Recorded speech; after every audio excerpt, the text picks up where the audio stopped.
Could you love a bat?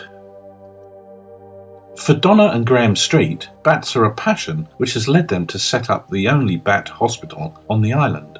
I asked Donna how she became involved in looking after bats. My son found one at school and he was in the playground at lunchtime and he found one on the floor.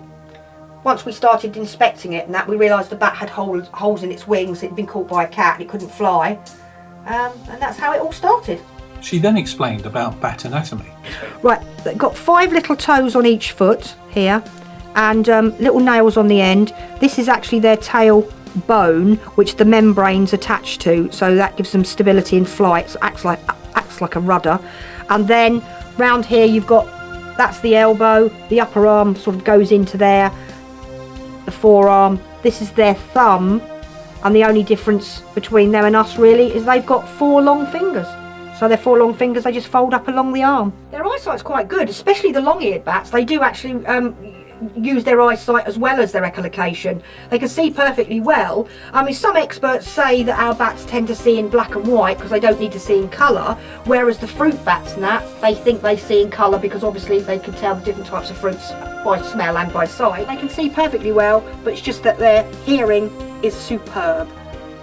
With 14 different varieties of bat living on the Isle of Wight, I asked Donna how many bats the hospital rescue each year. On average, I would say about 120. We do keep a list of all the bats we've rescued. For example, in 2007 we rescued 187. We've had over 1,300 bats through here. Every single one has had a unique name. When a bat comes in, we record everything about where they were found and everything like that. And then we have 2 pictures here, one on its back and one on its front, so we can mark any damage.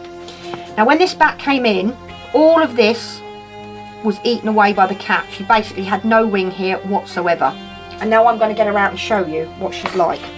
So that has almost totally regrown. So you can see where all the white patches are. This is now the last bit to regenerate. And because this finger was left here, it all kind of grew back, so she had basically nothing here. It was all just a loads of great big holes. So what happens is, when you get a massive big hole, it starts scarring around the edge and then the hole gets smaller and smaller and smaller. Now this bat can actually fly perfectly.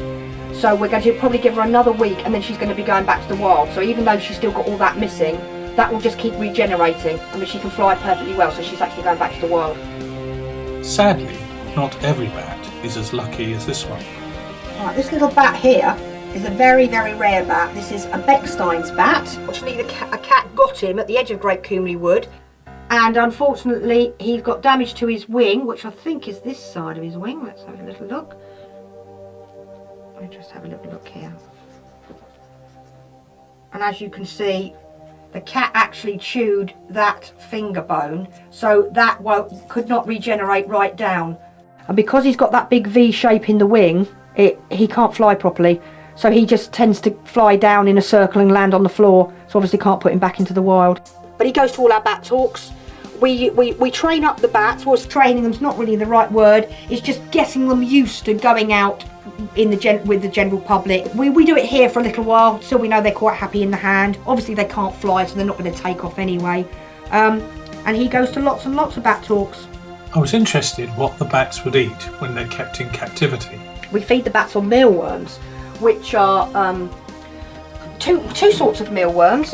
Mini mealworms for these small bats, for these slightly bigger bats, regular mealworms, which are quite a bit bigger. As we move into winter, I wondered how long it would be before the bats started to hibernate. Depending on the weather and depending on whereabouts you are, in Europe or in this country, down on the Isle of Wight, they don't tend to go into hibernation until about December, and then they come out around about March time. They don't mind the cold, it's just the food's not out there. So if there's no food, they're not going to waste their energy flying around trying to get food if there's no food, so they will just go to sleep. They like to be in large groups, especially in hibernation time. The males and females will actually hibernate together. But in the summer, the females get together in what's called a maternity roost. So the males are not allowed in. The females then go out and visit the males, and they'll probably visit as many males as they can, trying to get themselves pregnant. They will then keep the sperm live inside each female. They'll go into hibernation. When they come out of hibernation, the process starts off, and then they have their one baby in June. Donna explained what people should do if they find a bat. Well, if they find it in a loft space and they're at all worried, they can give us a call and we can go and assess the situation. We can tell them what species it is and that the bats don't do any damage. You know, they're not going to chew anything, they don't take in nesting material, they basically sleep during the day and then they fly out at night getting their food. And most people, you know, we can bring them round once they realise they've got bats in there. They can't get rid of the bats, and once most people realise that, they're fine.